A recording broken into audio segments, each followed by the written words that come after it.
Hey, I know that you guys have been learning a lot about David lately, and David is actually one of my favorite people in all the Bible. David was human. David did human things. He made mistakes, but the Bible tells us that he was a man after God's own heart. So listen to this passage. This is in 1 Samuel chapter 16. It reads like this. It says, "Now the Lord said to Samuel, you have mourned long enough for Saul. I have rejected him as the king of Israel. So fill your flask with oil and go to Bethlehem. Find a man named Jesse who lives there, for I have selected one of his sons to be my king." But Samuel asked, "How can I do that? If Saul hears about it, he will kill me." "Take a heifer with you," the Lord replied, "and say, I have come here to make a sacrifice to the Lord.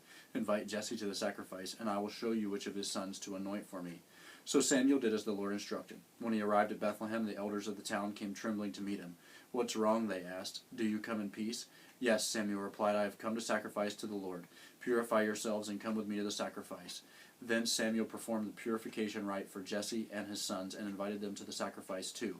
When they arrived, Samuel took one look at Eliab and thought, "Surely the Lord's anointed is before me."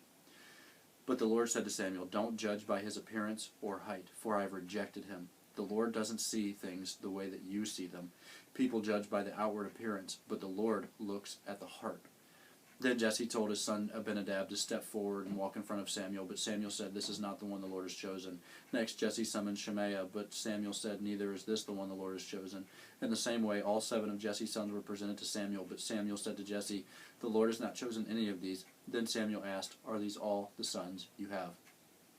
"They're still the youngest," Jesse replied, "but he's out in the field watching the sheep and the goats." "Send for him at once," Samuel said. "We will not sit down until he arrives." So Jesse sent for him, and he was dark and handsome with beautiful eyes.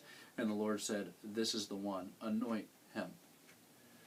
So we find in this story that there's going to be a new king in town. Saul has been the king for years, and Saul's been a pretty good leader. In fact, Saul's never lost a military battle. Saul is a huge, huge guy. He's like the ultimate coach, the ultimate CrossFitter, the ultimate warrior. But as we find him here, God is unsatisfied with Saul because of some of the things that Saul has done haven't lined up with what God said he should be doing. So Samuel goes out as a prophet for God, and he's going to find the next king. So he goes to this dude Jesse's house, and Jesse has all these sons. And Jesse begins parading his sons through one by one before Samuel. He takes one look at his first son, Eliab, and he thinks, this has got to be the dude. He's perfect. He's big. He's strong. He's got muscles. He's attractive. He's got all leadership qualities that people would look for. But God says to him, this is not the one. In fact, look at what God said. He says, "Surely the Lord anointed is before me." But the Lord said to Samuel, "Don't judge by his appearance or height, for I have rejected him. The Lord doesn't see things the way that you see them. People judge by the outward appearance, but the Lord looks at his heart." Listen, for you guys today, it's going to be easy to base yourself, how you feel about yourself and how you feel about others around you, by the way you look or by the way they look. But I want to be bold with you and blunt with you this morning and let you know that God cares nothing about those things. God doesn't care how big you are. God doesn't care how strong you are.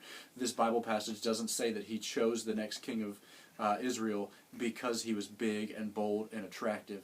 In fact, the King James Version says that this guy that's chosen for king is ruddy. I don't even know what ruddy means, guys. I think it means something like cute and cuddly. I don't know about you. I don't want to be cute and cuddly. I want to be strong. I want to be fierce. I want to be powerful. But this guy is not. You know what the difference is between him and his brothers that passed forward? Was his heart. His heart was different, and God wanted it. God saw a heart that he could use, a heart that was already being formed toward him. And guys, as you sit here today, I wonder if that could be said of myself and you as well. We put a lot of effort into how strong we are, how big we are, how bad we are, but God cares about our heart. And as you're out there on the baseball field today, I want you to take care of your heart. It starts there. God cares nothing about how strong you are, about how powerful you are. He cares about your heart, and if that heart is sold out for him. So today, when things go your way, remember your heart's sold out for him. Remember when things don't go your way, he's looking at your heart. This guy we just read about is a dude named David, and I told you that before. David goes on to be the greatest king Israel has ever seen. He actually goes on to be in the lineage of Christ. That means somewhere in the line of Christ, David is his great grandfather. This is a guy that God loved and that loved God back. Guys, I wonder thousands of years from now if people will be saying the same thing about you and I. If they are, it's going to be because we had a love for God that showed and was evident, and we fought for it. Today, fellas, fight for it. God has already fought and won the battle for you.